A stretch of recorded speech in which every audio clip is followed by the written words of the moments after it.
This is Sickle Cell and the Mind, a mental wellness podcast, brought to you by the European Sickle Cell Federation. It's time to reduce social isolation and create new pathways to mental wellness together. You're listening to Sickle Cell and the Mind, a mental wellness podcast, with your host, Leah Lewin. Hello everyone, this is episode 2 and today I have Edda from the Netherlands and John from the UK with us today. If you'd like to introduce yourselves and tell us a bit more about who you are, and we'll get straight into some questions. Yes, hi, I'm Edda from the Netherlands. I have sickle cell type SS. I have a child and I'm not working at the moment, and that's it, I guess. Thank you and welcome. Thank you. And also, John, if you'd like to give us a brief introduction of yourself. Yeah, John.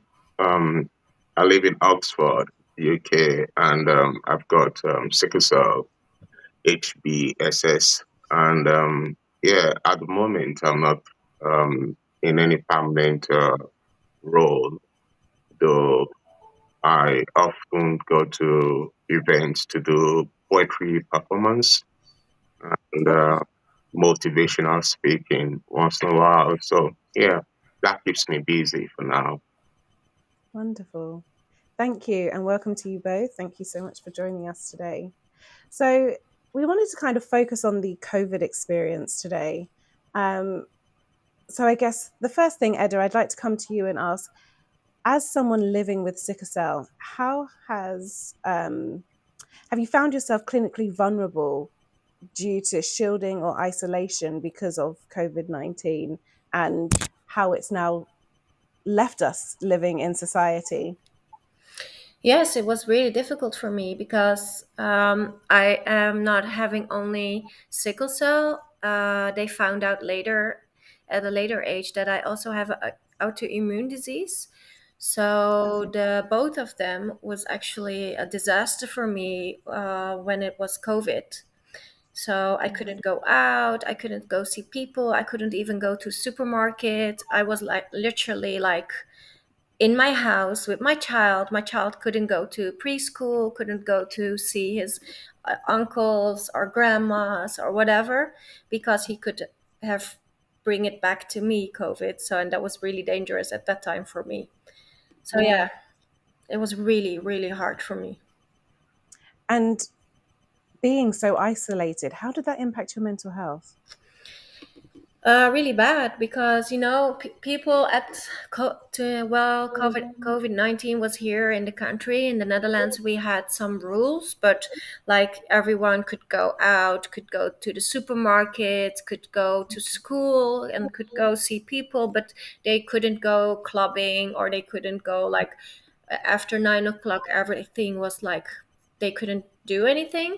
So at that time, people were like complaining that they couldn't go out, that they couldn't go clubbing, but they would secretly do some kind of things and then still complaining. And I was like, okay, you still can go to the supermarket, you still can go see your friends, you still can go, like, your children go to school, do everything, and you're still complaining.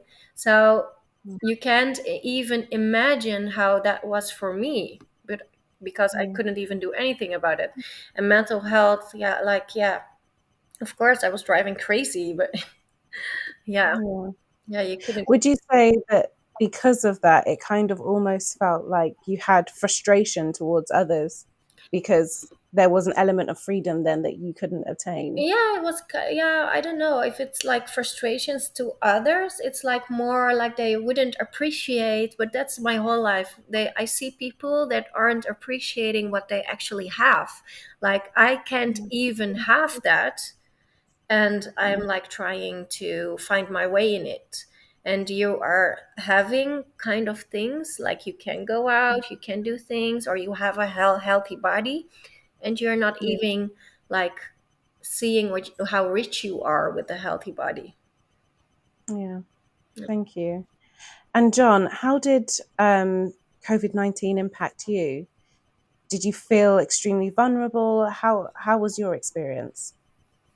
For me, it was quite different because Okay. as someone living with sickle cell, Hmm. occasionally I do isolate myself, not because the government wants me to, but because, Yeah. you get sick. Apart from getting sick, you want to manage your sickle cell yourself, and thereby you stay at home. And then because I have a few network of people that I happen to talk to. So it's not as if they're friends, but I just keep a few people around. So, and sometimes I do cut communication away from them when I need to be on my own, especially if I'm in pain. And those few people already know that I'm going through something, that I've got sickle cell. So Mm-hmm. they don't really bother me apart from testing to see if I'm okay or not. So Mm. in a way, I've created a kind of bubble for myself.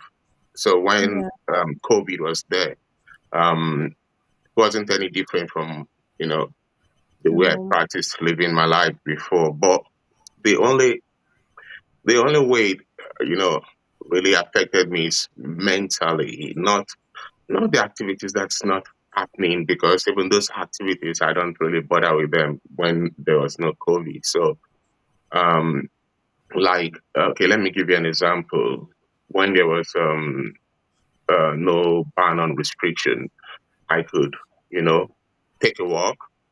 I could go to the park, just have a look around. I do have my inspiration to write poetry from nature sometimes, and I do go to walk on, paths in the forest, just to Yeah. have time to myself, soak in some sun. That's if there's sun, or just have nature around me. And sometimes, you just want to, how will I put it?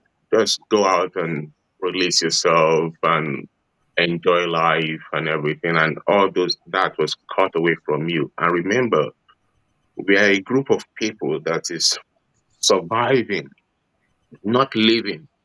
We are surviving. Yeah.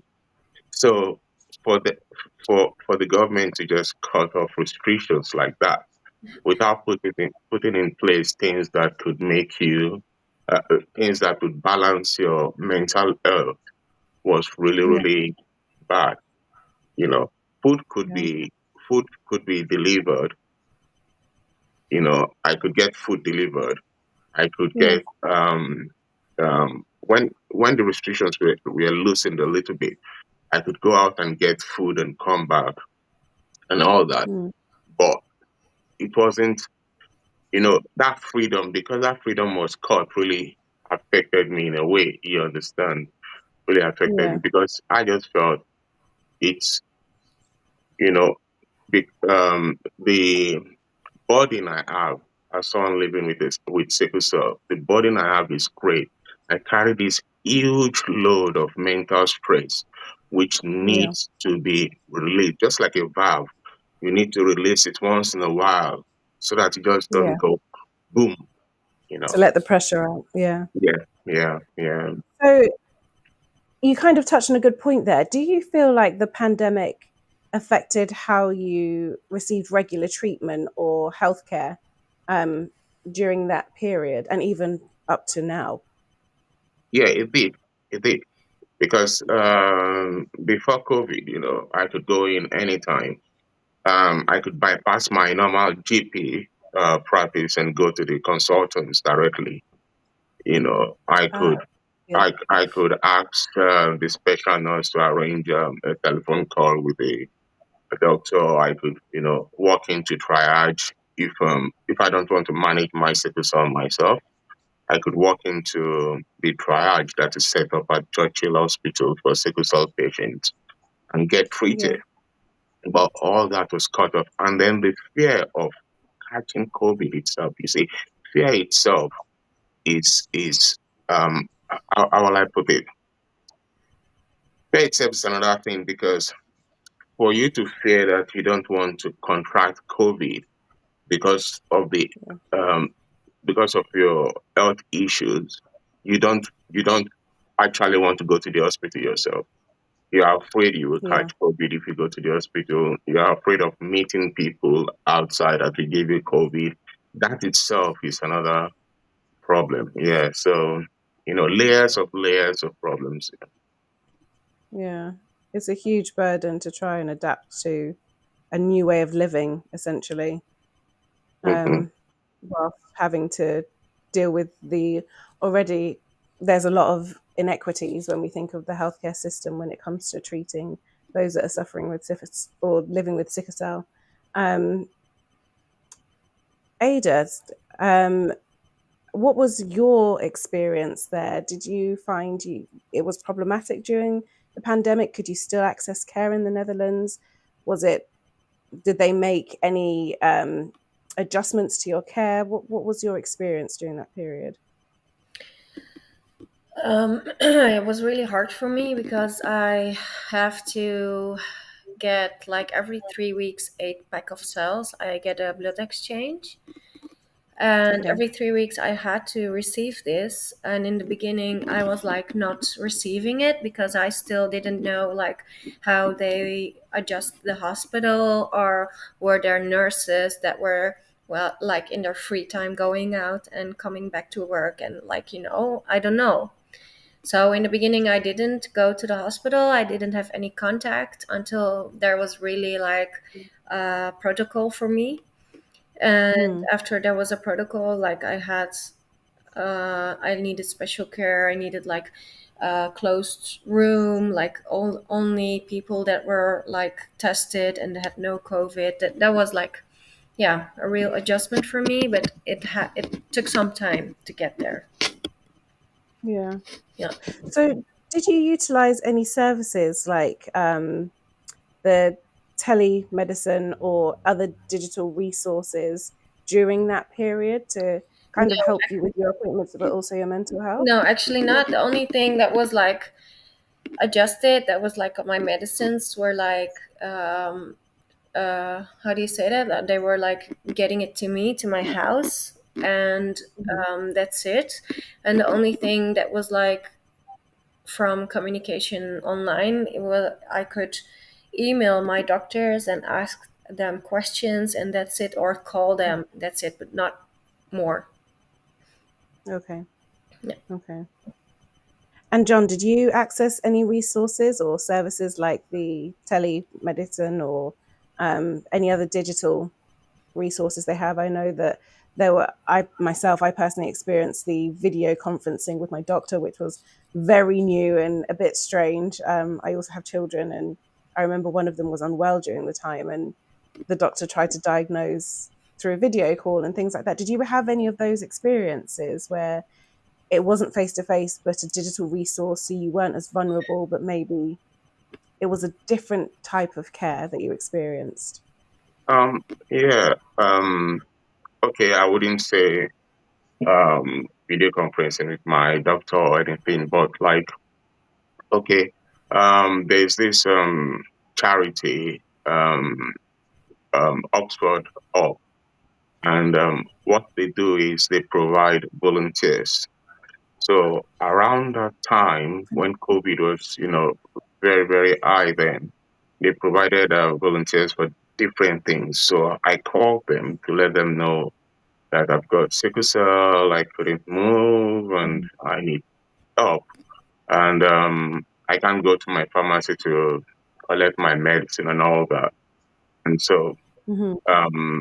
they asked for my confidential details and asked for my permission to give it to any of the volunteers on the days when I'm going to receive my medication. And I gave them the permission. So what they arranged was a volunteer to call me and let me know they're going to drop it at my door, so that I give the volunteer time to drop it, leave Mm-hmm. before I go and pick it up myself. So, yeah, that was the kind of arrangement I had.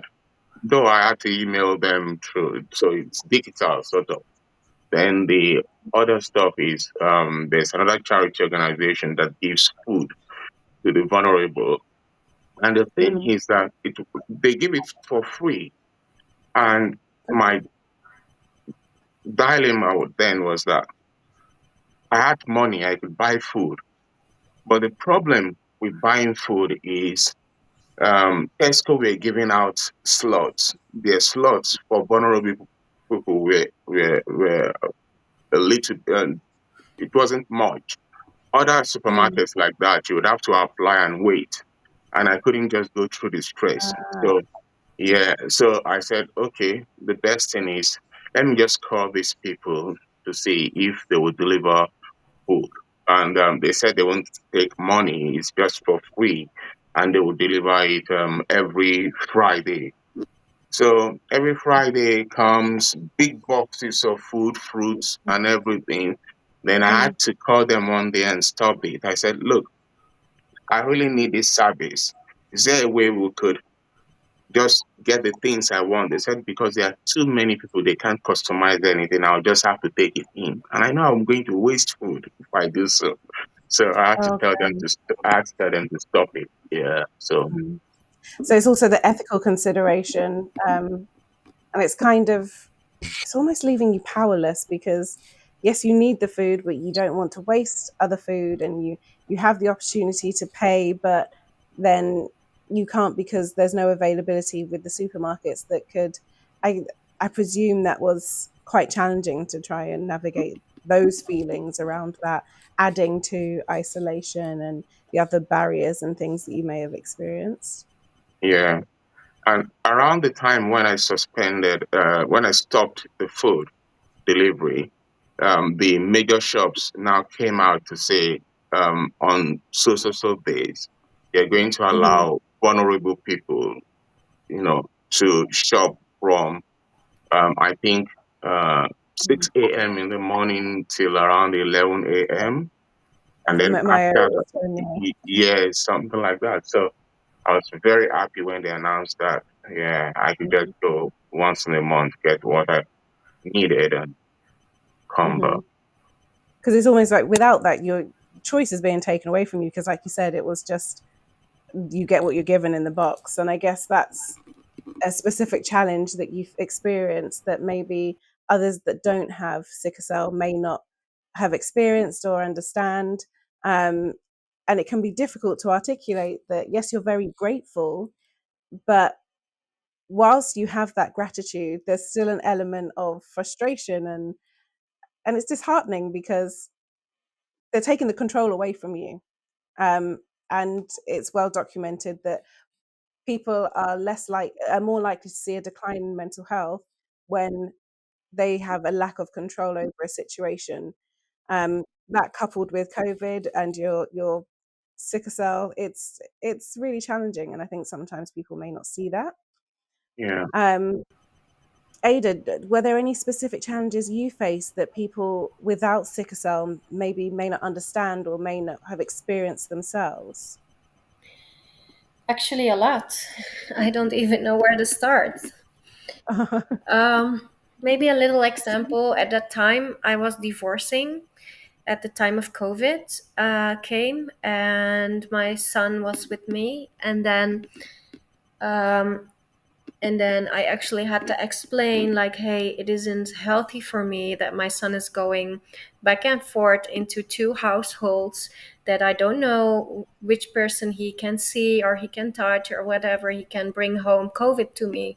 So there was like a whole issue about this, and I had to collect like from four different hospitals. I had to collect like letters from different doctors that were explaining like, yeah, this is really a disaster for Edda, and she can actually die if she get COVID, because she not only have sickle cell, she also have an autoimmune disease. So it's really dangerous for her to get COVID, and you wouldn't want to have a child without a mother, right? So I was actually in court, and in court I had these four letters, and I was explaining like also digital, like I was not personally there, and Like they wouldn't understand. They were like, okay, no, you're withhold the contact with the father and you're doing this on purpose. And no, they wouldn't understand. So this is a really small example that the fight that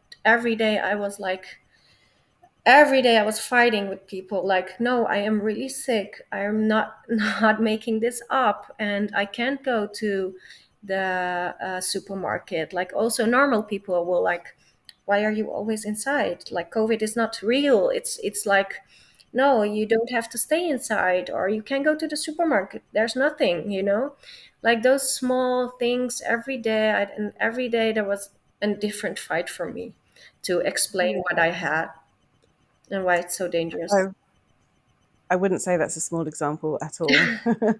It's a pretty huge one, and I know when you're dealing with chronic illness and things, sometimes it just becomes our norm, and this is the life that we live. So you can kind of quantify it as small, but that's huge. I mean, it's a choice that isn't only impacting you; it's your son, it's his father, but also the bigger issue is I have to save my life. And that's what it comes down to, because you're protecting your life.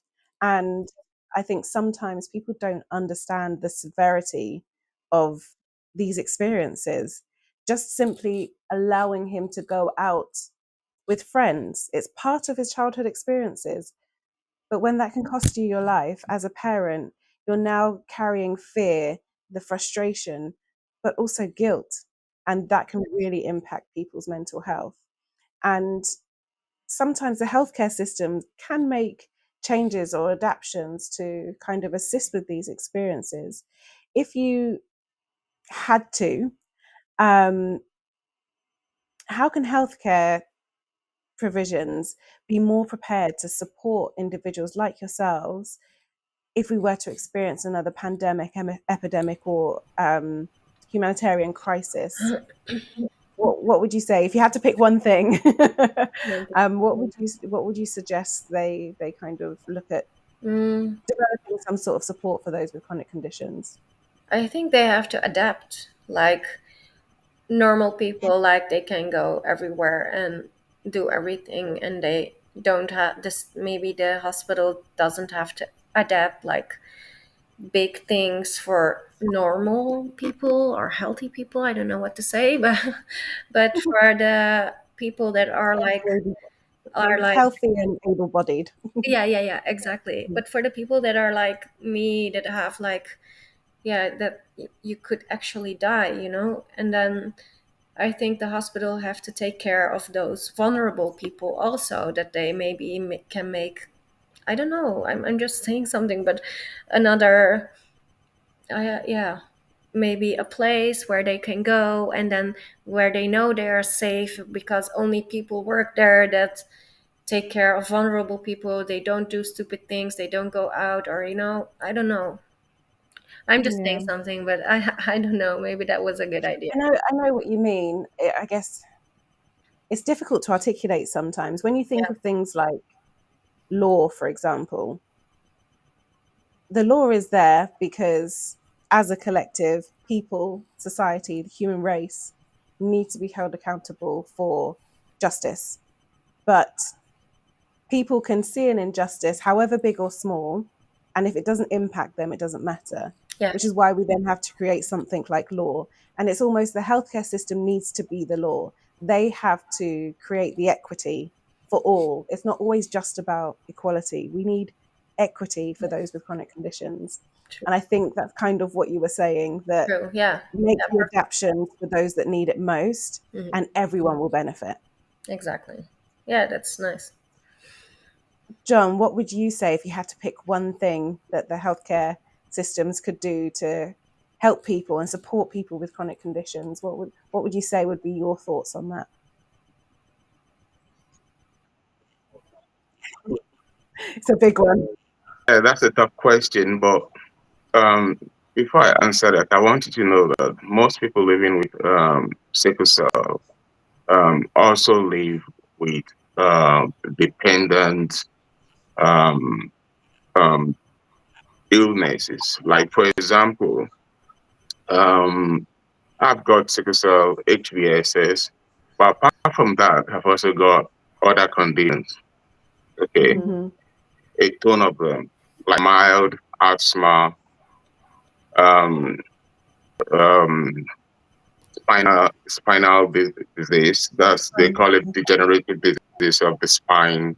Sort of, my teeth is broken there, uh, and so we have a host of things Yeah. to manage ourselves. So no matter what happens tomorrow, if there's another COVID or there's another problem, the thing is not about what can we do. It's about what policies have the hospitals, NHS in UK itself, NHS, what have they put in place to help people with this kind of conditions? You understand? For Yeah. example, now, it's not cutting off medical contact with us that makes sense. Like then when there was COVID, they had to advise us that it's it's life threatening. We Mm-hmm. shouldn't come to the hospital anymore. You understand? Most of us suffered. Like me, I know I don't like hospital and I do manage my sickle cell fine, but there are other complications I get. But because of the Yeah. fear of COVID then, I had to manage a lot of things together. Though I had a team at the hospital that I would always talk to, but it wasn't like being there for them to do the test, for them to know exactly what's going on, for them to end it quickly. Not for me to go through sickle cell pains for like something that could have ended in hospital for 3 days, that would end in a week for me. And then after the pain is gone, my spinal pain will start. I would say, what's going on? And and all of that, you the amount of stress, the amount of the mountain of problems we carry, it's enough to smash us. Not to talk of the decadent policies that are in place that are not helping people like us. Mm, yeah.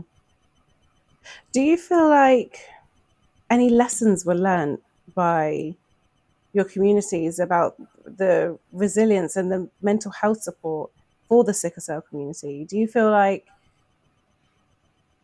communities had any awareness of your experiences?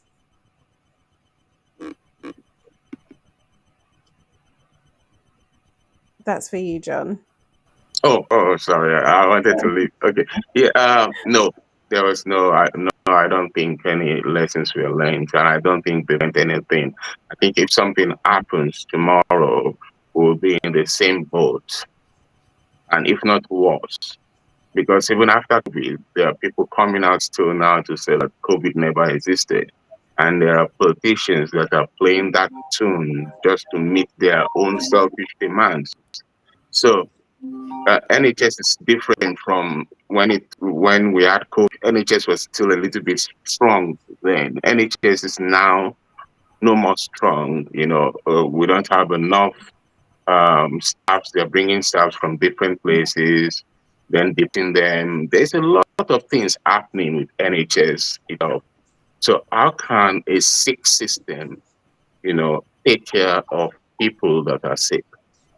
Yeah. If I can add to this, I don't think Yeah. the community has to learn a lesson or learn from this what happened.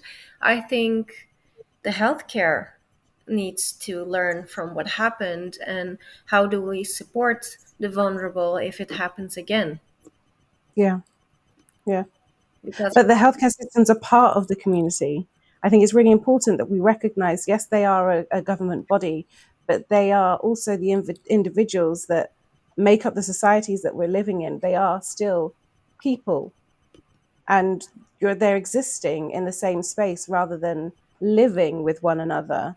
And therefore, those blinkers kind of go back on because yeah, not but my issue, not my problem type thing. yeah, no, but also because sickle cell is not like a thing that is well known because there has to be awareness for a disease. If people get to Mhm. know a disease, then they know how to handle it. Because like cancer, if someone says, "Hey, I have cancer," then all of the people like have like they know what they have. They have like, they live with you. They ask if you need something. If I say I have sickle cell, people look at me and like, okay, and then like, How does that impact your life? Yeah. Yeah. yeah, And that in itself, just again, that creates another form of isolation, which can impact people's mental health, which is it's like an ever going cycle. yes, Um, I want to thank you both for being so open in this discussion and sharing your experiences and sharing your knowledge and helping to share the message of sickle cell, and especially when it comes to the impact on people's mental health. So Edda and John, it's been wonderful having you today. I hope we can continue these discussions on sickle cell and the mental health experience. And please do join us for future episodes of this podcast. It's been wonderful speaking to you both. If you have been affected by any of the topics discussed in this episode, please reach out to the European Sickle Cell Federation so we can signpost you to the relevant support services in your country. Our email address is office@escfederation.eu.